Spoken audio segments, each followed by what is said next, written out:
Hi everyone, today I'd like to show you a quick and easy way of creating a credit invoice. You can do this either to void an existing invoice or to raise an ad hoc credit with a client. Let's start with an existing invoice that you need to cancel out. Go to the invoice and hit the duplicate button. Then set the status to Credit Invoice and hit Save.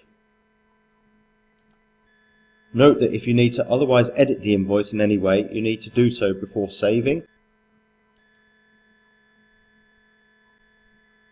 To raise an ad hoc credit invoice, create a new invoice as you normally would.